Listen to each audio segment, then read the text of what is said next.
this is my salary and how I got a software engineering job in this market. So I did get a few offers, one from Applied Intuition, which is actually, I guess, like a unicorn company, and also Amazon and Google. Here are those offers. And I'll just straight up tell you, so the offer from Applied Intuition was 135 base, 200K equity split across 4 years, so 50K in stock per year, and then a 20K sign on for a 221,000 total compensation. And this is not inspect elemented. I'll even refresh the page so you can see that this is 100% legitimate.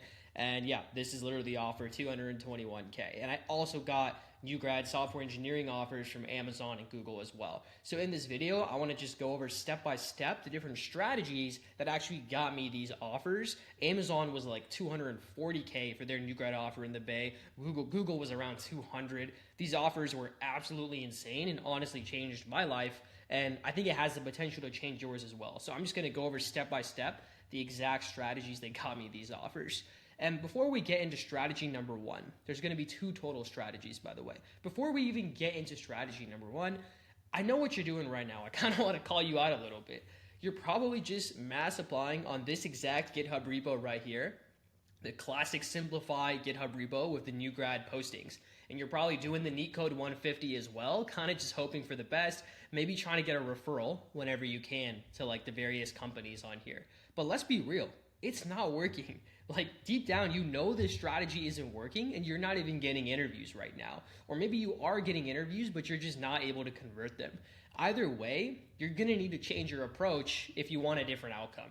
And so let's get into strategy number one, the main strategy that got me these offers from Amazon, Google, and Applied Intuition. So first things first, it's cold email.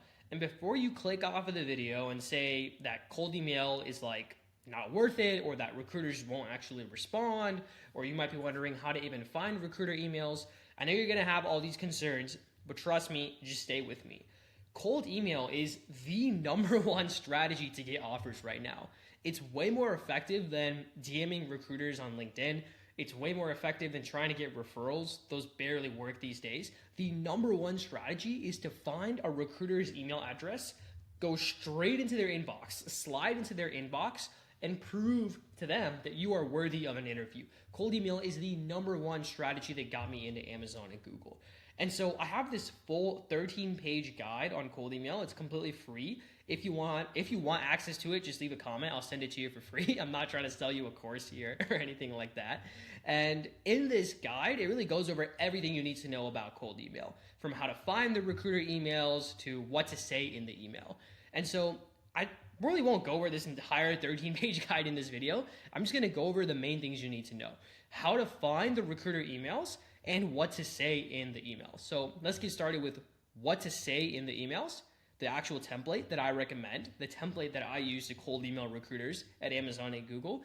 And then I'm going to show you an example of how to find a recruiter email. So I found this random recruiter, Chris Clark. I don't actually know this guy, but he's talent acquisition at Meta, and I'm going to show you how to find his email address. And the strategy that I'll show you will work for finding the email address for any recruiter. It's insane. And so here's a template. Hi, Chris. I noticed you recruit for engineering at Meta, and I'm especially interested in whatever, infra, platform, backend, blah, blah, blah. I'm a new grad from whatever college you went to, seeking an early career software engineering role. And then what you do is you drop a couple of quick highlights. What you want to do is drop your two most impressive bullet points on your resume right there in the email. This is crucial for having your email stand out. And later in the video, I'm going to straight up reveal the exact resume that got me these offers. So I'll show you how to pick those bullet points as well. But for now, just know that you need to drop your two most impressive bullet points over there. And then you just say, hey, if you're the right contact, could you point me to the best posting to apply to or the right recruiter for these roles? I've attached my resume as well. Make sure it's a PDF. And that's pretty much it. You close it out with a polite thank you. The tricky part then that you might still be wondering is, how do you find these recruiter email addresses, right? And that's what we're going to go into next. So what you want to do is you want to go to the Chrome Web Store and just download this extension called Apollo, right? And it can give you the email address and phone number of anyone just based on their LinkedIn profile. It's kind of crazy, but it actually works. And so you just go to the Chrome Web Store. It's totally free to download. And then you go to a company, let's say Meta, and you type in something like early talent or talent acquisition or like university recruiter. Their recruiters often have those titles. You might already know that. And then you click a recruiter. Let's click on our boy Chris Clark. And you're going to need to cold email multiple recruiters, by the way. But let's just click on one of them, Chris Clark. And we get to his LinkedIn profile. And because I have the Apollo Chrome extension installed, it's going to have this yellow circle looking thing pop up on any recruiter's LinkedIn profile that I look at. And so just go ahead and click this. And it's going to say Chris Clark at meta.com and then something at yahoo.com. Bro really has a Yahoo email. That's crazy. And you can even get their phone numbers as well, which is absolutely insane. Now, just a disclaimer, don't email their personal email. Definitely don't reach out to their personal phone number. That's a bit of a violation of privacy. But their work email is totally fair game. Recruiters are completely fine with that. And so what you want to do for every job posting you apply to, this is the workflow that I use to get into Amazon and Google. This was like my daily, when I sat down to try and get a job, this is what I did. You obviously have to still apply to jobs every day, but for every job you apply to, once you submit the application, you want to basically go to LinkedIn, search the company on LinkedIn, find a few recruiters, maybe 2 or 3, and send a cold email to them. And if you do this for every application you send out, let's say for every 5 applications you send out, you do 10 cold emails, you will get more interviews. It is plain and simple. Cold emailing does work. And so that was strategy number 1. I said this video was going to cover 2 overall strategies that got me this, $221K offer from Applied Intuition and also got me into Amazon and Google, right? And the other strategy, as simple as it sounds, was just fixing my resume, fixing my damn resume and really optimizing every section of the resume, both for ATS and for the eyes of a recruiter, so that recruiters could look at it and actually want to pass my resume on to the next stage. All right, so this video would be way too long if I went over every single line on this resume. I don't want to make it boring like that. So I'm just going to pick the 3 highest impact things on your resume that you need to have to actually get interviews from big tech. And so first things first, before I even get into what those 3 things are, right now you might think your resume is fine, right? But I'm going to be honest with you, if you're not getting interviews from the companies that you want to get interviews from, well, then your resume is not fine. There are definitely still issues in your resume. And I used to think the same thing until I actually had a mentor in tech who worked in FANG, and he actually told me that, hey, your resume is actually shit. You need to fix it. And so if you're not getting as many interviews as you would like, trust me, your resume could still be better. So let me just get into those 3 things now. Thing number 1 is your titles. Oh my gosh. So I actually each week review hundreds and hundreds of resumes from new grads. And the biggest mistake I see is having the wrong titles on your resume. And that might sound kind of confusing to you. What do you mean the wrong titles? Aren't you just, you might be thinking, aren't you just supposed to put the title that you had at your internship or previous job? But that is a huge mistake. You actually want to lie here. I know that sounds crazy, but let me explain. You want to change your titles based on what they actually were. If your title was full stack developer, back-end developer, web developer, research intern, research internship, whatever, you don't actually want to put that title on your resume. That's a big mistake. All your titles on your resume, if you're applying for SWE roles, need to just say software engineer, software engineer, software engineer, down the page like I have over here. And there's 2 reasons why that matters. First, and I've talked to recruiters at big tech companies about this, and they have literally confirmed this for me. I've talked to recruiters at big tech companies about that. They wanted to just say software engineer down the page, and for 2 reasons. One is ATS.